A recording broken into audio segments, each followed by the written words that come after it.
로마서를 다음 주 이제 마무리하고 요한복음 또 요한 1, 2, 3서를 연결해서 그렇게 할까 합니다.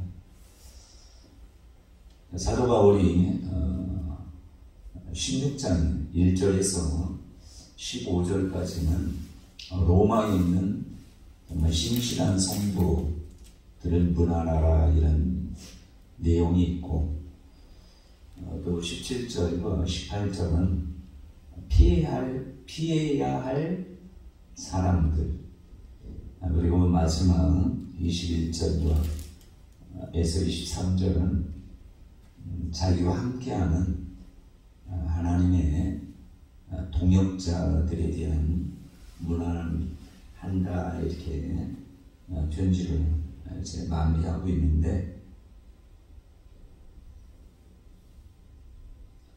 사도 바울이 하나님께 이제 부름을 받아서 어떻게 보면 사도로서는 혼자 11명의 사도들과 같이 하지는 않습니다. 그러나 어떻게 보면 이방인의 사도로서 하나님께서 사도 바울의 하는 복음 사역이 엄청나게 크기 때문에 귀한 일꾼들을 붙여주는 것을 우리가 볼 수 있는데, 예수님께서 추수할 곡식은 많되 추수할 일꾼이 부족하니 일꾼을 보내달라 이렇게 기도하라 하는데, 사도 바울의 그 사역이 작은 사역이 아니기 때문에, 또 사도 바울은 어떻게 순회 전도하는 나라를 다니면서 이제 복음을 전했기 때문에 이곳에서 하다가 이쪽으로 옮기면 그 교회가 세워질 거 아니에요. 근데 그곳을 감당할 사람들이 있어야 되기 때문에 하나님께서는 이렇게 귀한 신실한 사람들을 붙여주는 것을 우리가 볼 수 있습니다.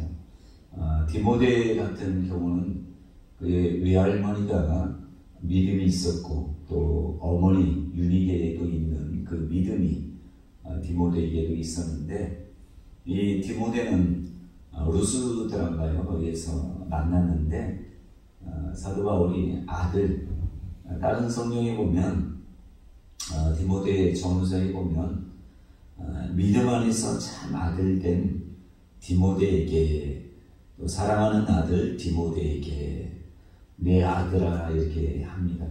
근데 오늘 본 말씀은 나의 동역자라고 얘기해요.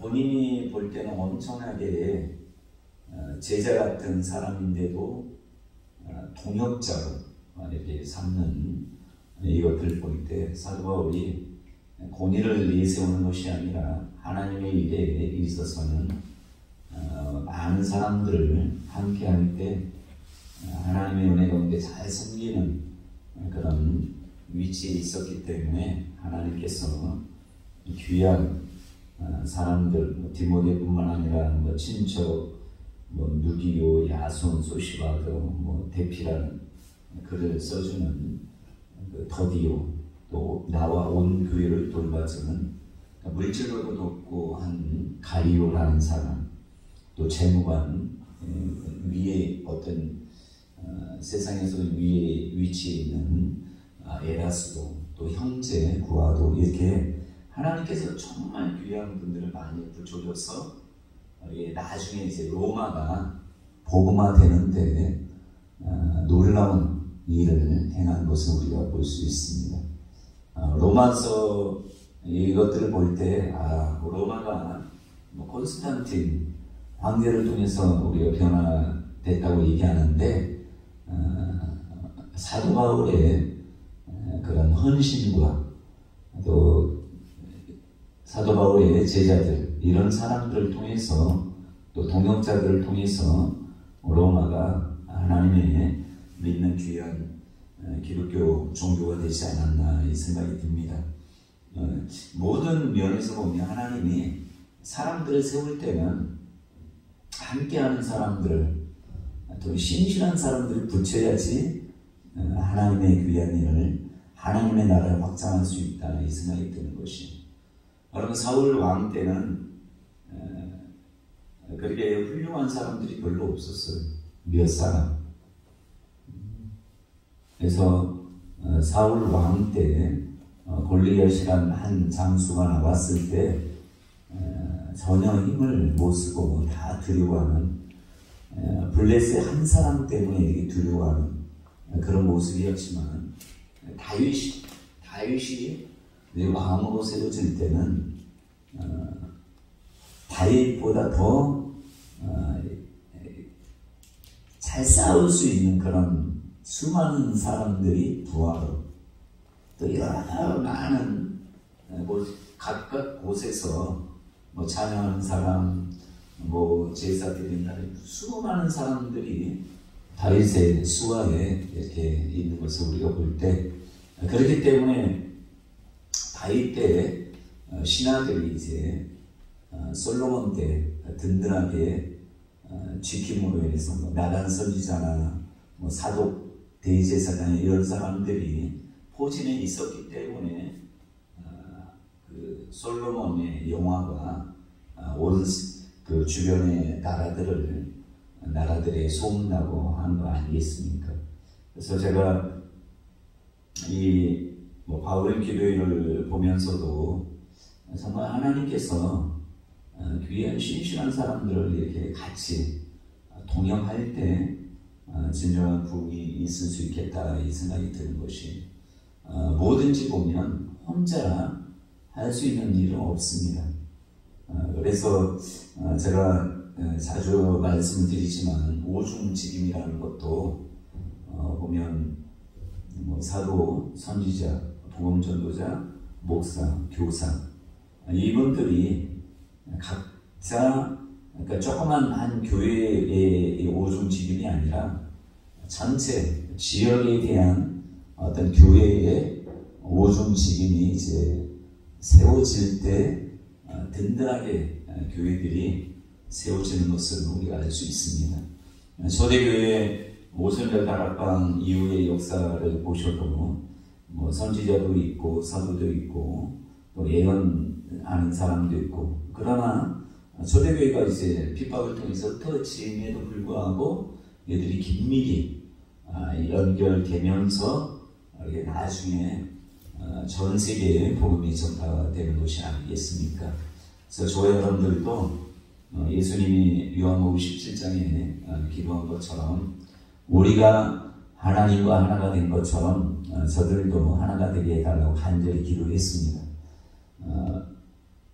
저들을 세상에서 데려가는 것이 하나님의 뜻이 아니라 이 세상에서 성령 안에서 하나가 되는 것을 하나님이 기뻐하셨습니다.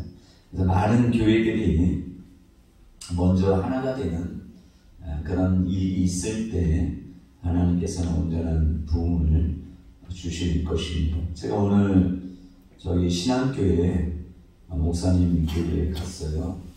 제가 아는 목사님 저희 대전신학교 출신이에요. 근데 회장인지 몰랐는데 제가 전화를 했어요. 거기 목사님이 조금 재능이 건축이나 이런 쪽에 재능이 있어서 부탁을 드렸어요. 그랬더니 오늘 한번 보자고 해서 갔는데, 나는 그 목사님만 오실 줄 알았더니 대전신학교 총무도 오고 또 동천교회 방현영 목사님도 오시고, 그래서 우리 먼 데까지 우리 그 동문이잖아요. 동문인데 와서 관심을 가져주고, 또 이제 회장은 동문에서 얼마 봉투도 주고 자기 교회에서 또 얼마 봉투도 주고 하시더라고. 그래서 내가 저희 출신 동문들도 많아요. 또 영남 지역 동문들도 있는데 대전신학교 동문들이 가장 화합이 잘 된다 이 생각이 들더라고요. 그래서 왜 그런가 했더니 선배들이 잘 섬겨요. 근데 우리 동문 같은 경우는 조금 그게 부족하니까 모이긴 모이는데 언제 하나가 되지 못하더라. 그래서 누군가 좀 잘 교회가 있고 또 연륜이 있고 또 물질 있는 또 선배인 이런 분들이 잘 섬기는 동문들은 잘 되는데 하나가 되는데 그렇지 않고 조금 그렇게 돌아오지 않고 할 때는 언제 하나가 되지 못하는 것을 봤어요. 그래서 이번에 제가 보면서 어떤 모임이든지 대전신학교 사람 많지는 않아요. 저희보다 적어요. 그런데도 온전히 하나가 되니까 하나님께서 기뻐하는 그런 모습이 아닌가 이런 생각을 하게 되었습니다. 그래서 교회가 우리 교회도 너무나 조그맣긴 하지만 성령 안에서 하나가 될 때 하나님께서 놀랍게 또 부흥이라는 이 사도 바울처럼 귀한 신실한 사람들을 붙여줘서 하나님께서 원하시는 귀한 일들을 할 줄로 믿습니다. 기도하겠습니다.